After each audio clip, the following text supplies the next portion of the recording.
নাহিদের বল চোখেই দেখছে না পাকিস্তানি ব্যাটাররা। নাহিদের গতি আর বাউন্সে দিশেহারা হয়ে একের পর এক উইকেট বিলিয়ে গেলেন তারা। ইনিংসের শুরুর 5 ব্যাটারকেই একা আউট করে নিজের ফাইফার তুলে নিয়েছেন এই পেসার। নাহিদের দুর্দান্ত বোলিং নিয়ে বিস্তারিত থাকছে প্রতিবেদনে। বলের গতি কখনো 140, কখনো তা 145 ছাড়িয়েছে। মিরপুরের মাঠে এমন গতির বল দেখা বেশ দুর্লভ দৃশ্য, আর তা যেন সস্তা আকারে দেখিয়েছেন নাহিদ। তবে তা বেশ ভারী হয়েছে পাকিস্তানের জন্য। পাকিস্তানের বিপক্ষে 3 ম্যাচের ওয়ানডে সিরিজের প্রথম ম্যাচে কেন টস জিতে ফিল্ডিং এর সিদ্ধান্ত নিলেন অধিনায়ক মেহেদী হাসান মিরাজ, তা ভালোভাবে দেখিয়ে দিচ্ছেন নাহিদ রানা।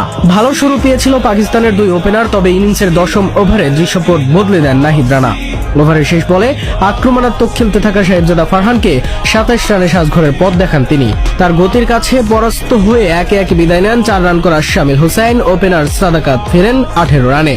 পাকিস্তানের অভিজ্ঞ ব্যাটার ও ভরসা মোহাম্মদ রিজওয়ান এসেও সুবিধা করতে পারেননি।